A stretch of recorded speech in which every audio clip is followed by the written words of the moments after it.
कल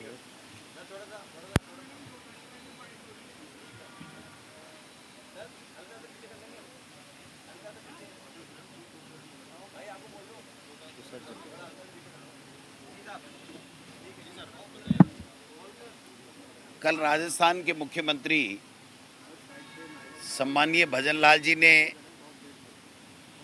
एक दावा किया था, एक सूचना पूरे प्रदेश को प्रेषित की थी कि छत्तीसगढ़ ने यहाँ की बिजली के लिए, कोयले की आपूर्ति के लिए वहाँ पर 19.21 हेक्टेयर भूमि जो वन भूमि है उसके ऊपर कोयले का खनन करने की राजस्थान सरकार को अनुमति दे दी है और बिजली की समस्या का समाधान हो जाएगा।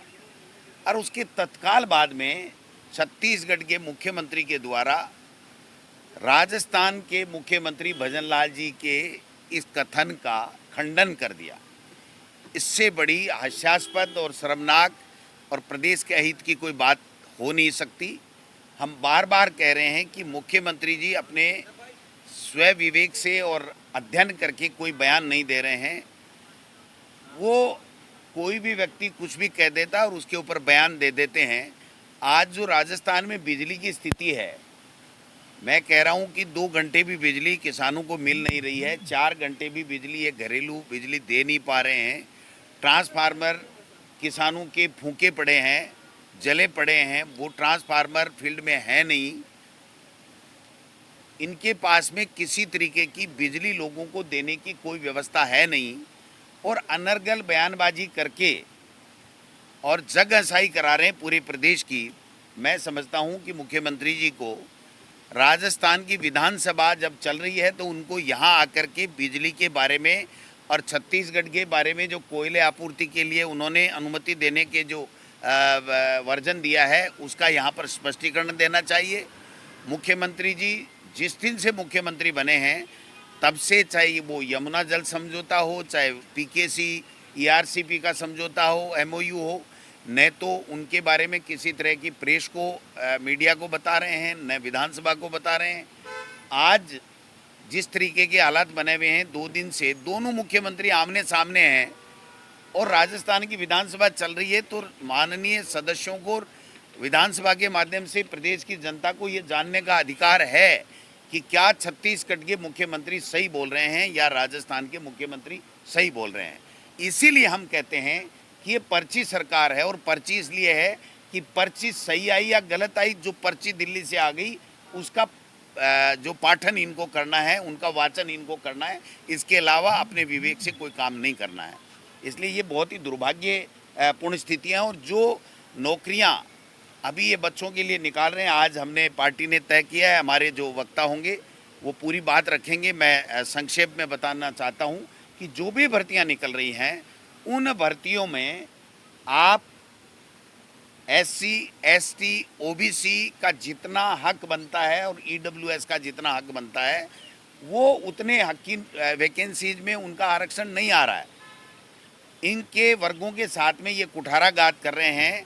और जो हमारे समय में आरएस की भर्ती का जब अपॉइंटमेंट हुआ था तो बाकायदा उसमें एक कॉलम डाला था आदेश में कि भाई कौन सा व्यक्ति किस वर्ग का है और किस वर्ग की भर्ती के अगेंस्ट में वो सिलेक्शन हुआ है। एक ओबीसी का व्यक्ति या एससी एसटी का व्यक्ति या ईडब्ल्यूएस का व्यक्ति अगर वो जनरल के अगेंस्ट में अगर भर्ती होता है तो उसके आगे किस कोटे की सीट वो आगे जाकर के खाएगा, वो आगे उसमें अंकित होना चाहिए।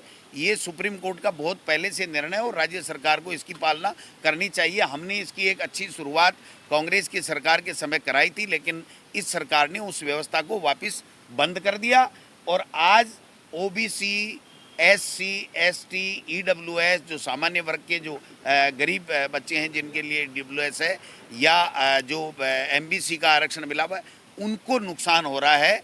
मैं समझता हूं कि ये सही तरीके से भर्तियां भी नहीं कर पा रहे हैं और नई भर्तियां निकाल भी नहीं पा रहे हैं और जो निकाल रहे हैं उनमें जो आरक्षण का वर्गीकरण ठीक तरीके से नहीं कर रहे हैं। इसीलिए हम कह रहे थे कि ये संविधान को बदलना चाहते हैं और ये जो शोषित, पीड़ित, पिछड़े जो वर्ग हैं उनके प्रति अन्याय ये लोग बात कर रहे हैं। कंप्यूटर की तो भर्ती भाई साहब 70 साल में हमने ही की है। कंप्यूटर शिक्षक की, अनुदेशक की भर्ती हमने की और स्थायी नौकरी उसको किया। और अभी जो बजट है उसमें एक नमूना देता हूं मैं शिक्षा विभाग को। जो 529 स्कूलों का जो मामला इन्होंने बताया था, वो तो हमने घोषणा ही हमारी सरकार के समय करके 2022-23 के बजट में और उसको पूर्ण कर दिया। और इस बजट में फिर दिया कुमारी जी से इन्होंने पढ़वा दिया। तो इनका तो हम लोग जब निकालेंगे तो पता लगेगा कि इनका खुद का कोई विजन काम नहीं कर रहा है। हमारे ही बजट को रीपोलिश करके और उसी को ये लोग बाग घुमा फिरा करके इसमें बजट में डाल। 4 लाख जो नियुक्तियां देने की बात सरकार कर रही है, बजट में कहा गया, तो क्या 4 लाख नियुक्तियां दे देंगे? किसी सूरत में नहीं दे सकते। ये जो 70,000 और 1 लाख की बात कर रहे हैं, ये 5 साल में 70,000 और 1 लाख ही नहीं दे पाएंगे। ये 4 लाख कहाँ से दे देंगे? जो नई इनकी एजुकेशन पॉलिसी है, उस एजुकेशन पॉलिसी को ये कह रहे हैं हमारे शिक्षा मंत्री जी कि हम लागू करेंगे। अगर उस नई एजुकेशन पॉलिसी को लागू किया गया तो आप समझिए कि एक भी सरकारी भर्ती बिना संविदा के नहीं होगी, संविदा पे ही होगी। स्थायी सरकारी भर्ती शिक्षा विभाग में होगी ही नहीं, आप समझिए बात को। एक और बड़ा मुद्दा था कि स्कूलों के अंदर जो स्टेट ओपन एग्जाम चल रहे थे उसमें पूरी क्लास को टिपाया जा रहा था। भाई देखो, इनकी कथनी और करनी में फर्क है। इनका कोई कंट्रोल सरकार के ऊपर, विभागों के ऊपर नहीं है। मैं ये बार बार कह रहा हूँ, इनके मंत्रियों के विभाग समझ में नहीं आ रहा है और मंत्रियों के ने ऐसे समझ में आ रहा है। और जिस 360 डिग्री के परीक्षण से ये ऐसे लगाने की बात सरकार ने की थी कि आपको 18 घंटे काम करना पड़ेगा, मैं आपको आपके मीडिया के माध्यम से कहना चाहता हूं कि किसी भी मंत्री का ऐसे 10 दिन से ज़्यादा ऑफिस में ही नहीं आ रहा। वो उसके पास कोई फाइल ही नहीं जा रही है, उसके पास कोई काम ही नहीं है। 30 दिन में 15-15, 20-20 दिन की तो वो छुट्टियां जो है वो का उपभोग कर रहे हैं। तो काम कर कौन रहा बताइए? कि जो मंत्री होता है उसका ऐसे उसका प्रमुख जो है वो अधिकारी होता है। जब उससे आपका कोऑर्डिनेशन नहीं, आपके विभाग के सेक्रेटरी से आपका कोऑर्डिनेशन नहीं, मुख्यमंत्री का मंत्रियों से कोऑर्डिनेशन नहीं, ब्यूरोक्रेसी का जनप्रतिनिधि से कोऑर्डिनेशन नहीं, तो फिर काम होने का तो कोई मतलब ही नहीं है।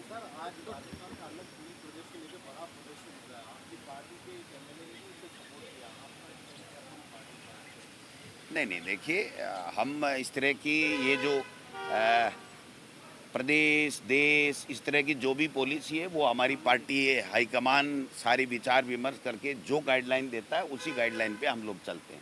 हमारा अपना कोई निजी विचार नहीं होता इसमें। राहुल गांधी को लेकर सीपी जोशी जो प्रोफेसर उन्होंने कहा कि गोमांस खाकर संसद पहुंचता है, सूजी का तस्वीर लेकर पहुंच जाते हैं। ये तो भाई साहब देखो, अनर्गल बयानबाजी के मास्टर हैं। इनके पास खुद का विजन तो कुछ है नहीं, काम करने के लिए इनके पास में है नहीं। और सीपी जोशी क्या बोलते हैं, अगर उनमें थोड़ा बहुत भी दम दिखता ना तो वो दूसरी बार के एमपी थे, उनको केंद्र में मंत्री बनाते, यहाँ प्रदेश में अध्यक्ष थे, तो यहाँ पर कोई न कोई जिम्मेदारी उनको बड़ी मिलती, वो बन सकते थे मुख्यमंत्री। पार्टी चाहती तो बना सकती थी। तो उनको तो अनर्गल बयानबाजी देना है। यहाँ भी 2-4 जनप्रतिनिधि हैं, इनको केवल हिंदू मुस्लिम करना है, देश में नफरत फैलानी है।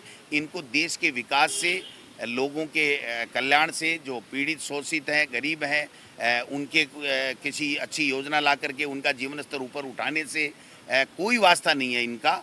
इसलिए मैं तो ये कहना चाहता हूँ कि ये बयानबाजी ये लोग बाग बंद करें और काम करके दिखाएं। इनको मौका दे दिया, 10 साल के बाद में तीसरी बार केंद्र में सरकार दे दी। सीपी जोशी को कभी आपने सुना है क्या वहाँ पर कि लोकसभा में राजस्थान के किसी मुद्दे पर वहाँ लोकसभा में कोई आवाज़ उठाई हो, या देश के प्रधानमंत्री जी के सामने जा कर के उन्होंने कोई राजस्थान के लिए कोई स्पेशल पैकेज की या कोई योजना की कोई बात की हो? कोई महंगाई कम करने की, कोई पेट्रोल डीजल की, जो प्रधानमंत्री जी कह के गए थे कि हरियाणा के बराबर पेट्रोल कर दूंगा मैं सरकार आते ही, तो उसके लिए उनकी तरफ से कोई मेमोरेंडम गया है क्या? वो मिल करके कभी कहा है क्या? उनको प्रदेश से कोई लेना देना नहीं है। आग फैलानी है, लड़ाई झगड़ा कराना है और सामाजिक सौहार्द बिगाड़ना है, इसके अलावा कोई इनकम।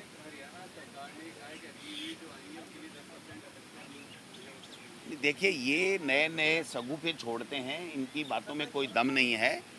जो अग्निवीर है वो योजना ही गलत है।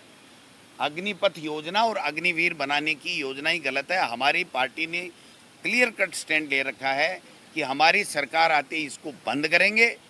मैं समझता हूं कि इससे कोई काम नहीं चलने वाला है कि किसी भर्ती में कौन सी में किसको 10% देंगे, 2% देंगे, कैसे दे देंगे, लोग कोर्ट में चले जाएंगे, आप समझ सकते हो। तो इनको तो केवल कोर्टों में उलझाना है, नौकरियां किसी को देनी नहीं है। अग्निवीर जो बना रहे हैं उनको ये पैकेज भी नहीं दे रहे हैं। देश के रक्षा मंत्री लोकसभा में झूठा बयान दे रहे हैं कि इनको 1-1 करोड़ रुपए का पैकेज मिल रहा है, और शहीद वीरांगनाएं और उनके माता पिता परिजन कह रहे हैं कि केंद्र की सरकार से 1 रुपया हमको नहीं मिल रहा है। तो आप समझ सकते हैं कि इनकी क्या भावना है उनके परिवारों के प्रति और अग्निवीरों के प्रति। Thank you.